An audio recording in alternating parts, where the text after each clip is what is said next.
Can the United States and Europe avoid a gigantic financial market crash next year? I don't think so. Here's why.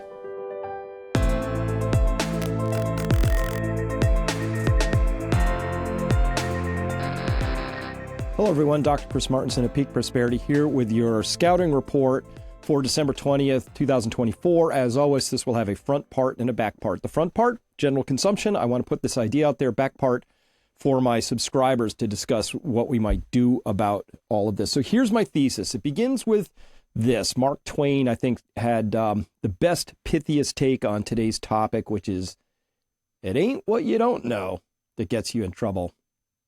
It's what you know for sure that just ain't so. So let's look at all these things that, who was correct, who was right. Constant gaslighting from what I call the abstractionist crowd. These are people who live in an abstract world. Listen, there's two ways. You can live in the world of reality or in the world of abstractions. The abstractionists always get it wrong. They're positive they have it right, but they just don't know. And the problem is the abstractionists are still in power. They're in power in the world of finance, media, narrative shaping, energy policy, health policy, things like that. And of course, they've been driving us into a ditch, and they're going to continue to do that. And I think that's why we're going to have an accident, a financial accident, an economic accident later in 2025. So look at all the things here that journalists got wrong, but conspiracy theorists, as they say, got right. And this constant gaslighting, this is really endemic, and it begins here. It began a long time ago. So let me carry on. Here's some sage wisdom from Turd Blossom himself. This is Karl Rove. If you don't know who he was a senior sort of a strategy advisor back under Bush. And here he's talking to a journalist, and the journalist wrote here, he said, the aide, this guy, Turd Blossom, which I think is a term of endearment. That's actually what George Bush called him, Turd Blossom. That was his pet nickname for Karl Rove. And the aide said that guys like me were, quote, in what we call the reality-based community, which he defined as people who believe that solutions emerge from your judicious study of discernible reality. Imagine thinking that. That's not the way the world really works anymore, he continued. We're an empire now, and when we act, we create our own reality. And while you're studying that reality judiciously as you will, we'll act again, creating other new realities, which you can study too. And that's how things will sort out. We're history's actors, and you, all of you, will be left to just study what we do, end quote. So that's how Turd Blossom looked at it. And I'm going to tell you that this abstractionist view that you can bend reality and manufacture it, and everybody else can study it judiciously if they will, that's what's been going on, and it's infected everything, our universities, our media, our halls of power, and unfortunately, probably also the U.S. military. And I say unfortunately because you can now find quotes from people who live in this abstract world pondering things like, maybe a nuclear first strike is survivable, right? Crazy, stupid, non-reality, ungrounded, abstractionist assertions. So this is the thesis we're going to build out today. And once you understand it, I think you'll understand that when it comes to investments in your wealth, hope is a terrible strategy here. Now, I've been talking about this sort of a concept here for a while. Here's a piece of it we're going to have to dive back into. This came from 2022, talking about what's called fifth generation warfare. And this was for the members edition. So I'm going to bring a little of that out into public. This is the kind of conversations we have at Peak Prosperity all week long. This was a piece by Gray Dynamics, a military industrial contractor, talking about an introduction to fifth generation warfare. What is it? Here's the summary. 5GW, fifth generation warfare, not to be confused with 5G cell phone stuff. 5GW is a war of information and perception. That is, it's a war on reality, because your reality is your sense of perception. We all have some things we can agree on 100%. I don't care where you are on the political aisle. I don't care how crazily deluded you were by your Marxist professors at Brown. We can all agree that gravity is real, right? There's nobody who has a different set of thinkings that falls off of a 10th floor ledge and survives, right? Because it's an objective reality. But everything else, what you see, what you hear, what you think, all of these are actually the targets now of what's called fifth generation warfare. So they're going to take that one thing we can all agree on, which is gravity, right? Everything else is kind of up for debate. It's a shade of gray along the way. The targets of fifth generation warfare is your existing cognitive biases. Hey, what you know? And what they would like to do with 5GW is get you to know something that just ain't so. That's the point. So it targets individuals, it targets organizations. You have been a target of 5GW. It's happened, right? Everybody who either took or avoided taking the COVID vaccine was a target of this, okay? And some of us avoided it, invaded it, and some of us didn't, but it was really powerful. And what does 5GW do? It creates new cognitive biases. Fundamentally, it is social engineering at the individual level. It's atomized social engineering. It's very, very powerful. And we're going to talk about that today because that gets us hop, skip, and a jump to the conclusion that our economy is in deep trouble. And I'll build that case out. And 5GW is different from classical warfare for the following reasons, right? It focuses on the individual observer or decision maker. That's you. You are the target of 5GW. And it's difficult or impossible to attribute where that came from. That's the problem. And the nature of the attack is concealed. So let's carry this on now and take a look at this. This is the battle for your mind. I just did a very nice long interview with Robert Malone. It was in person. And this is just a segment from that. That will be coming out in a couple of days, this whole long interview over the Christmas holiday week at Peak Prosperity. So be sure to look out for that. You'll understand this image down below once he speaks. Let's listen in. We can see the behavior, but we can't identify the perps. And then we have to remember that in fifth generation warfare, we're not supposed to know who the perps are. And so we're left, this illustrates, if you'll allow me, one of the core characteristics of fifth generation warfare battlescape, being your mind, which is that I refer to it as a surrealist Salvador Dali painting. You remember the one with time? Yeah. In which everything is fluid and morphing and changing, and you have no sense of what is truth and what is falsehood. There's no longer a objective reality, only subjective realities and perceptions and emotions. And so this gets to how much of this is intentional and how much of it is organic. In this environment, we can never be confident of anything around us. That is Cywar. So he's got a book out with Jill, his wife, that together they co-authored Cywar. Take a look at that great book, by the way. And so this interview goes through all of that. But Ned, let's get back to this idea. Fifth generation warfare. It's targeting our perceptions. And so it's narrative shaping. So you believe A to be true, but actually B is true.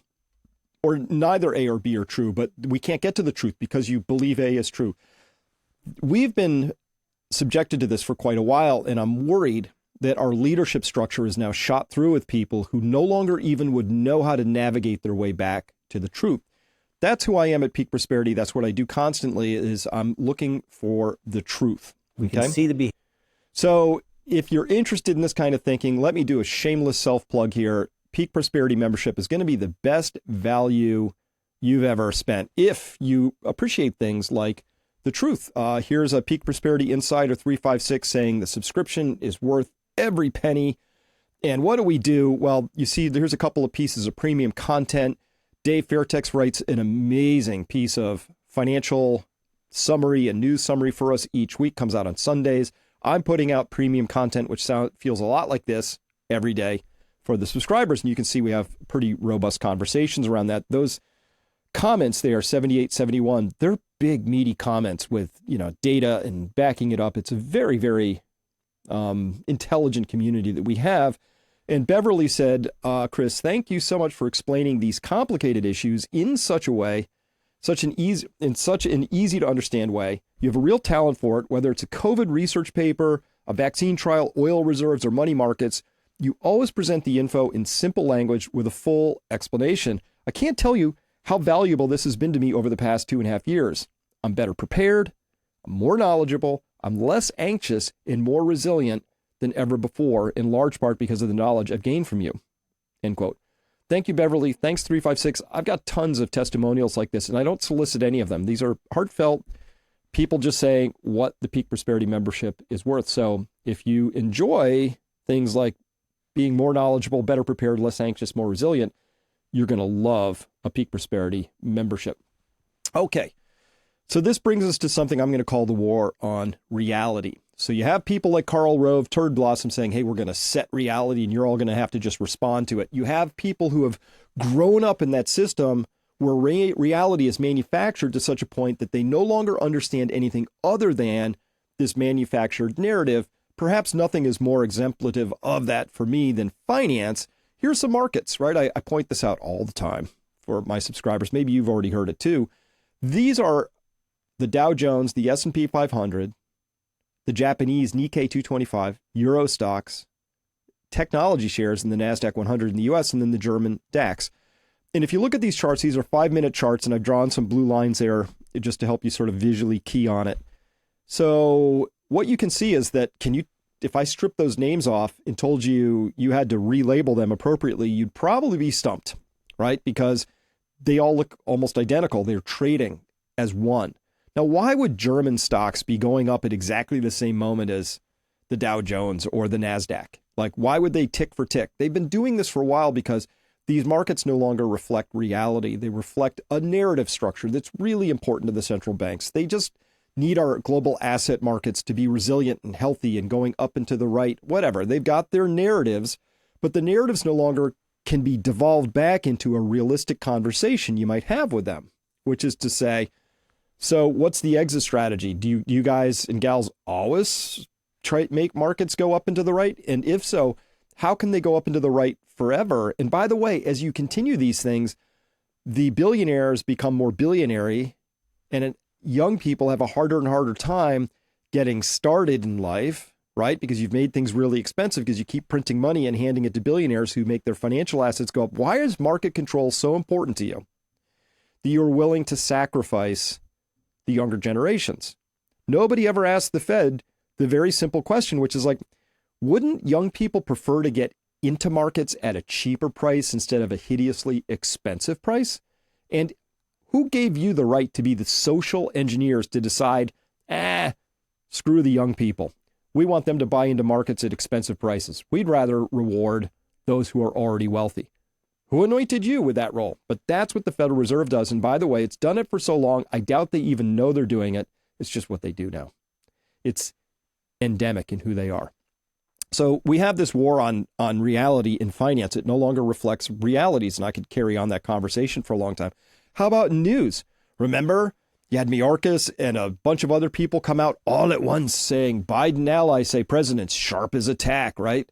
And then you have the news also just turned out CNN just got punked, and they freed a notorious Assad regime torturer and made it a feel-good story. That's CNN.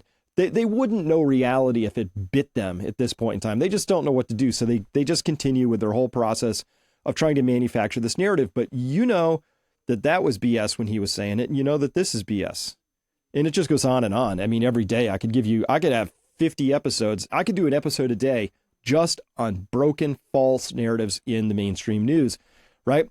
Speaking of which, it just came out on December 19th in the Wall Street Journal, this little piece, how the White House functioned with a diminished Biden in charge. Nice headline writing. Kyle Becker sort of summarizes it for us. He had a big, long piece under this, but here's the first 2 sentences of his piece on Twitter, where he said the Wall Street Journal has blown the cover off an extensive government cover-up operation to hide the fact that America has not had a functioning president for 4 years. How the White House functioned with a diminished Biden in charge discloses one bombshell revelation after another, as revealed by insiders who have finally stepped forward to confirm what conspiracy theorists have been desperately trying to tell the American people for 4 years. End quote. Not just conspiracy theorists, but anybody with a functioning set of eyeballs could look at Biden and go, I don't think he's all there. Remember? I mean, I've been making fun of it for a while, but it's not really, you shouldn't make fun of it because A, it's not, I shouldn't make fun of somebody with dementia, but second of all, he's the president and supposed to be making life and death decisions about things like nuclear war and other big things. You know, remember Biden stepped up there and said, I can summarize America in one word. Right? I mean, it was obvious to anybody who had functioning ears and eyes that like he was not okay. That was years ago. But we've been called conspiracy theorists for daring to notice something different than what these people were pushing. The same Wall Street Journal that was there pushing stuff, the same people who pushed NBC News and CNN saying president's sharp as a tack when we all know he's not. This is the difference between reality-based people, aka conspiracy theorists. We observe, we notice things, we point them out. But to people who are caught in the abstract world, it's a really grotesque foul for you to bring up that kind of real world observation. Okay. They've had a war on our words, right? What is a racist? A racist is somebody who doesn't agree that we should segregate people by their skin color. They've had this war on the entire concept of that. Disinformation, misinformation, malinformation. What they call disinformation to me is usually actually real information. What they call true information is the exact opposite. It is disinformation. These words have been upside down. Left is right, up is down, black is white.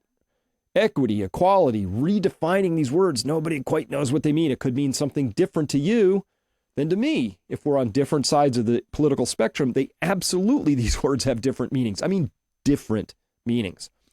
Now think back to cognitive warfare, fifth generation warfare.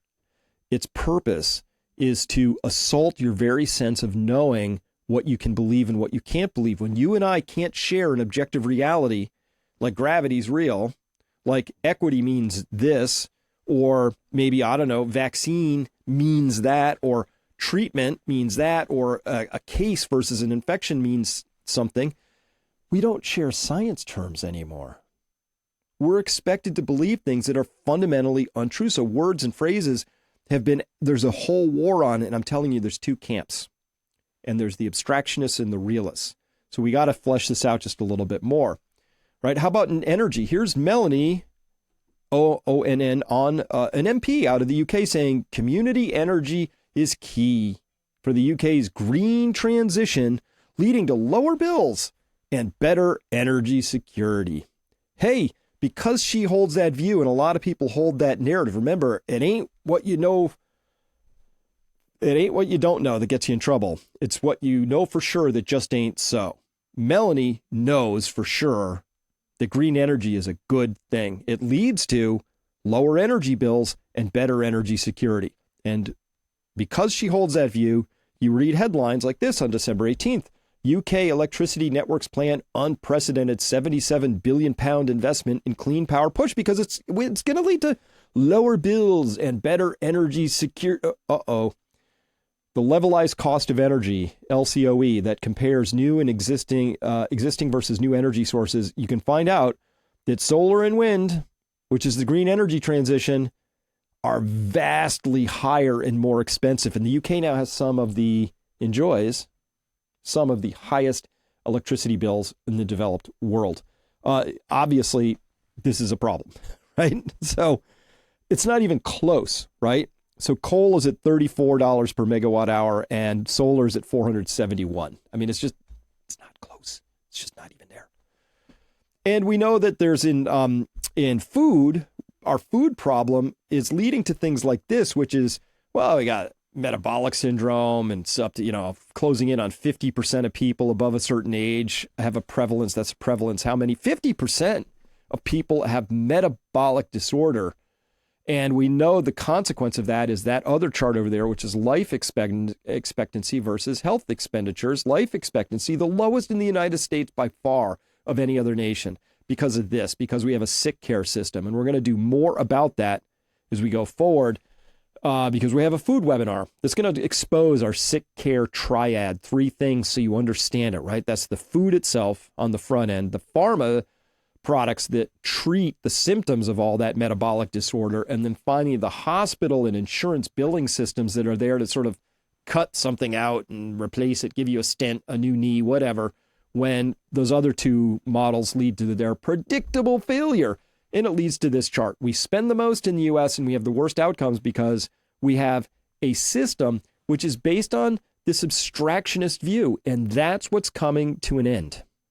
And I'm really excited to lean into this, and I want to help Bobby Kennedy. I want to help Jay Bhattacharya. I want to help everybody on the health side, because I think that's where we can crack into this first, because the abstractionists have had their way for too long. They've given us things like vaccines are unqualified. The vaccines are completely safe and totally true. That's totally true. They're totally safe and they lead to better outcomes. We just can't point to it on this chart. And we can't point to it on the childhood chronic disease chart or the autism chart or the type 2 diabetes and kids chart. We can't point to actually a better outcome, but we're positive that vaccines are safe and effective. And we're so positive that we've given full blanket and permanent immunity to the makers of those vaccines. That's how safe they are. I mean, that's an abstract worldview. It's tautologically a circle, the Ouroboros, right? The snake eating its tail. It's just bad. So we have a chance to get reality to come back into the conversation here. I think first in healthcare, it's going to be a while before we get our arms around bringing reality back to energy, even though that should be simple because that's just numbers. Finance, those guys are lost in the Fed and Wall Street, all of that. So it's going to take time to get there, but here we have a chance. That's why I'm leaning into this. Now, listen, if the abstractionists, if they had a plan, I'd be less concerned. If I thought that, somehow I could look at what they're doing and I could resolve that, listen, Chris, we can't be honest with you because, as George Carlin said, think about how stupid the average person is and then realize that half of them are stupider than that. So we're the elite class, Chris, and what we really want to do is we're trying to get towards this utopia. And we just can't tell people that straight up because, they're too dumb to get it and they'll fight us. So what we're doing is we're gaslighting and we're lying and we're doing stuff, but this is where we're headed. But that's not where we're going. You know it, and I know it. In fact, if anything, the they in this story are leading us to the Terminator series, right? They want this digitized, robotic control dystopia where you get less, they get more, and they don't care if they have to give your kid autism or type 2 diabetes so they can make a few more bucks so they can keep this giant machine of theirs running. They don't have a plan. They don't have one. If they do, it's so well hidden, I've never run across it. So because of that, we have to consider the outcomes. Remember, hope is not a strategy in this story. You're going to have to prepare for what's coming next. So let's talk about these people who are in charge. And by the way, they've been doing this for decades. So these people are now the intelligentsia, the people who live in this abstract world. They are now ensconced in our universities. They're shot through with this kind of thinking. The think tanks. Remember, it was the same intelligentsia abstract class that ruined Bud Light as a brand over an abstract idea, right? This is who we're up against. So let's take a look. And here again is just another short clip from that interview with Robert Malone, where I think he explains this very well. The ones that seem to be most resistant to this are paradoxically folks that live in the physical world, that do stuff. So this is my neighbors in Madison that are ranchers and ranch hands and plumbers and HVAC people, etc. Exactly. These are people that are out in the real world and they recognize that there is real, tangible truth. The virtuals, which is another chapter we talk about, the physicals, virtuals, machines and overlords, this new caste structure. The virtuals, which are the folks that live in the world of economics, journalism, academia to a significant extent, these people that are the new information industry folks, particularly the programmers, live in a world in which reality is very subjective. And so it's no wonder that from that springs the logic of things like transhumanism, transsexualism, gender fluidity, a lot of these things in which reality is entirely subjective. And these are the people that seem to be the most susceptible.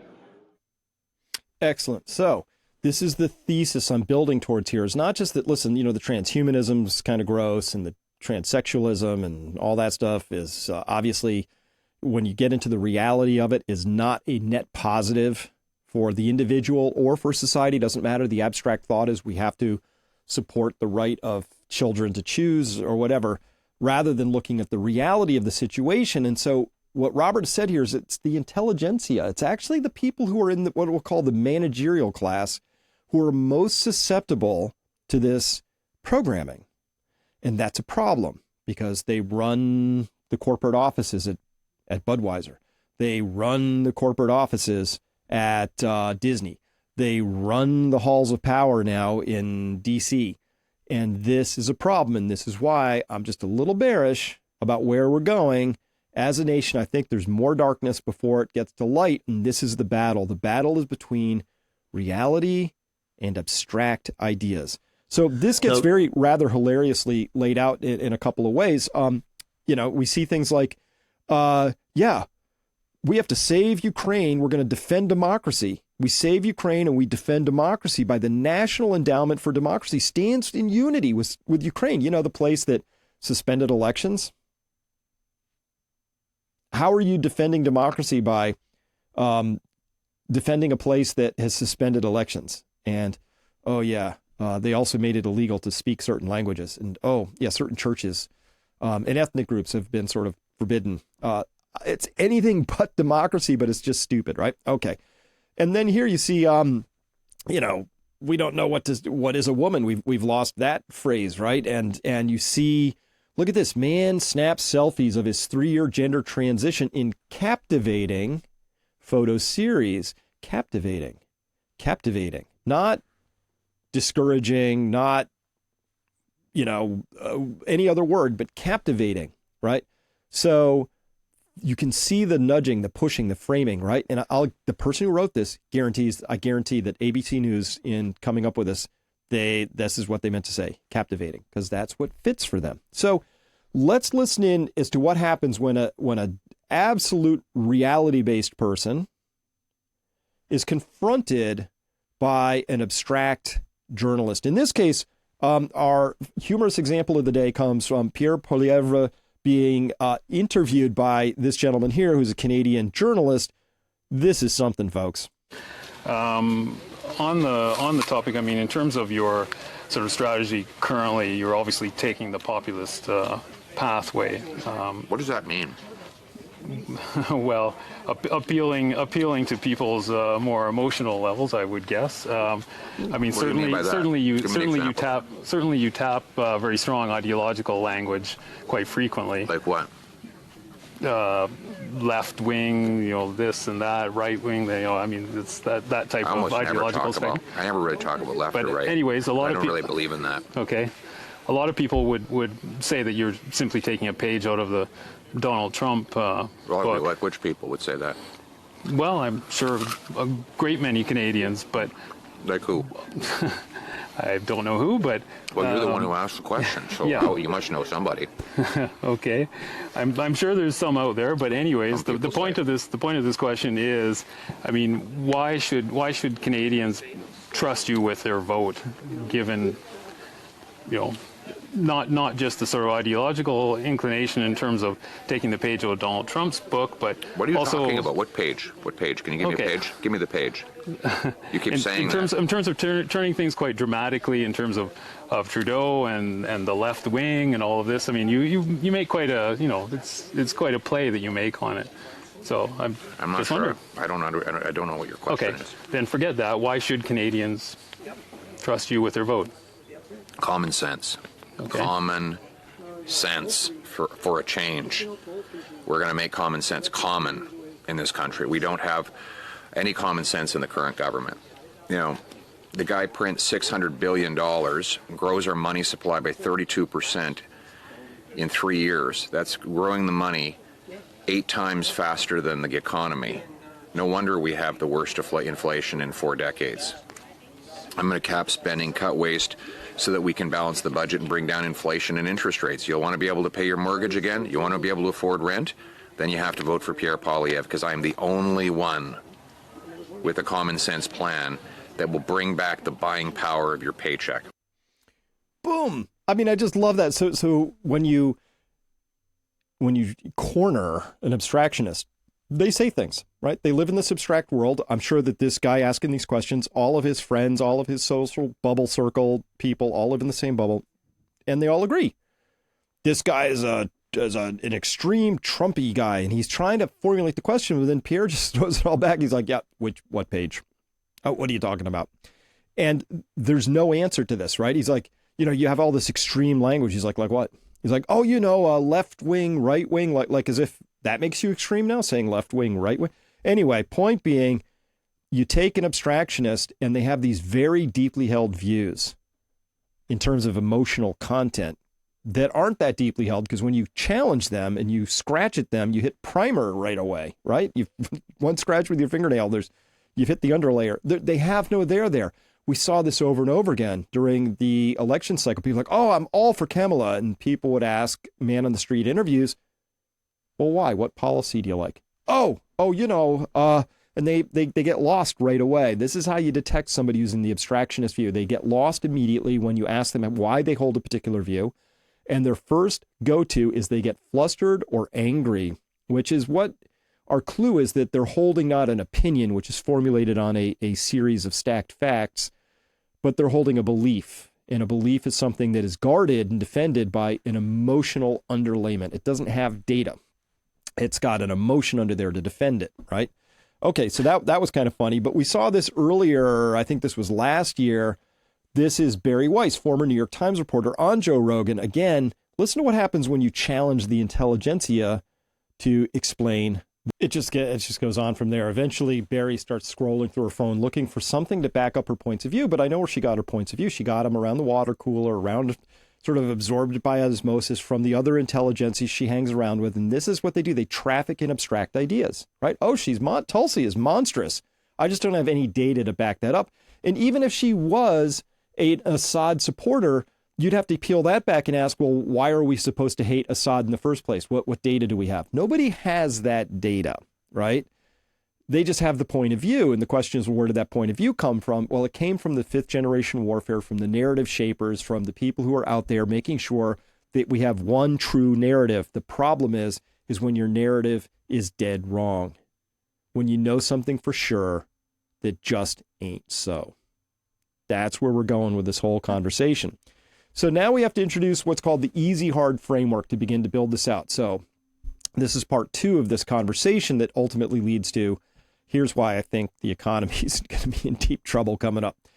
So this comes to us from Dave Fairtex. He writes for us at Peak Prosperity, a very widely loved piece of premium content for our subscribers on Sundays, which is a market update. And I'm going to put air quotes because he goes through lots of charts and tells us all about the market and how he sees things.